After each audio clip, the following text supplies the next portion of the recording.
بسم الله الرحمن الرحيم. اهلا بيكم في قناه ست البيت. النهارده ان شاء الله هنعمل مع بعض البليله. طبعا الجو شتاء، فطبعا عايزه بليله.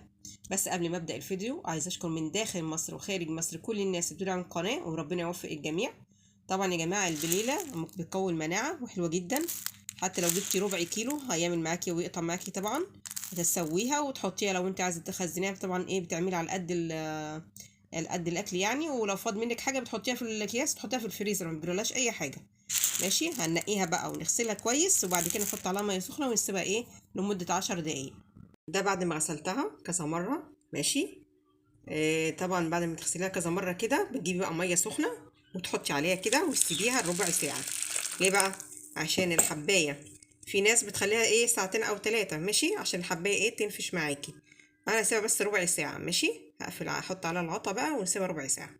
بعد ما طبعا غسلتها وبوشتها لمدة ربع ساعة، في ناس بتخليه طول النهار يعني عشان الحباية تنفش وكده، بس انا عايزاها عشان اعملها سريعة يعني. ماشي. هنحط بقى عليها مية سخنة. غسلتها كويس جدا برضو بعد المية السخنة اللي انا كانت فيها، دلقتها وحطيت وغسلتها تاني. ماشي، عشان لونها اتغير.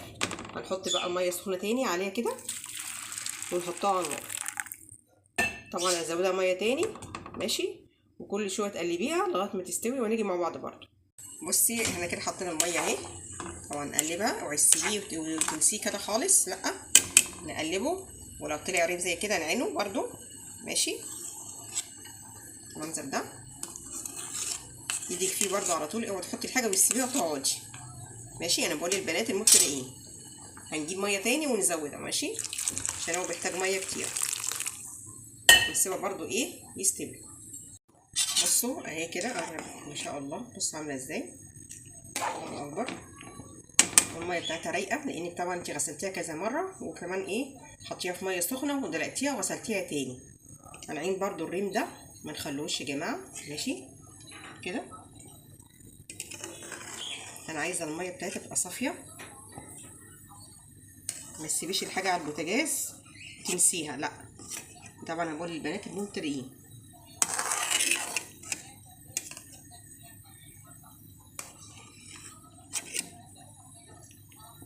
كل شويه تقلبي فيها كده.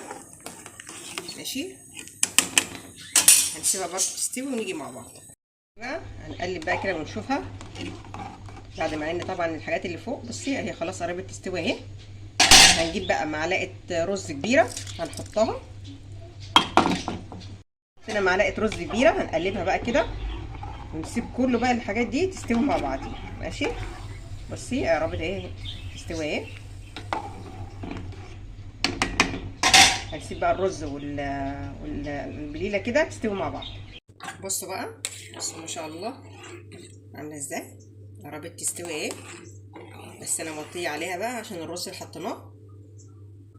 معلش الشاشه بس بتعمل من البخار اهو. شايفين الميه بتاعتها عامله ازاي ما شاء الله. هنسيبها برضو يستوي ومغطين عليه خالص عشان الرز اللي حطيناه. بصوا استوت ما شاء الله. بصوا عامله ازاي، بسم الله ما شاء الله. شايفه؟ وطي عليها وهتاخدي احلى بليله، احلى من بره كمان. بصي عامله ازاي. انا طبعا وطيت عليها خالص من ساعه ما حطيت الرز، بس شايفه الميه بتاعتها عامله ازاي. والله احلى من بتاعت بره.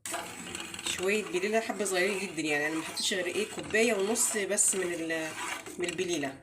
شايفه عملت قد ما شاء الله. طبعا انت بتحطيها تخليها تستوي، هتحطي على قد بس عدد الافراد اللي تحطيها. ولو فاضت منك شويه بتخليها لما تبرد خالص وكده تعبيها في اكياس وتحطيها في الفريزر.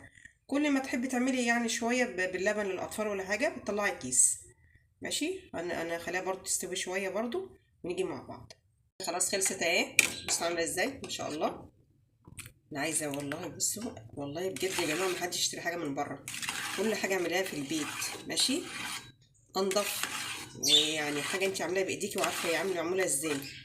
ماشي، انا بقول للبنات المبتدئين هنحط بقى في الطبق ونيجي مع بعض. ماشي، خلاص كده. بصوا ما شاء الله ادي البليله اهي يا جماعه. بصوا عامله ازاي ما شاء الله. بصوا بجد ما تشتروش من بره اي حاجه، كل حاجه نعملها في البيت. انا كده عملت معاكم الفول، عملت البليله. ماشي.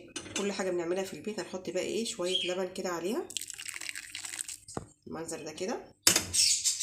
شايفين ما شاء الله منظرها احلى من اللي بره. سلام بقى لو عندك كنافه كمان حطي عليها، تبقى احسن من اللي هي بتبقى عند المحلات بيحطوا عليها كنافه. ماشي. وتحطي بقى السكر حسب من الرغبه اللي انت عايزاها. شوف انت عايزه تحطي سكر قد ايه. وبألف هنا وشفا.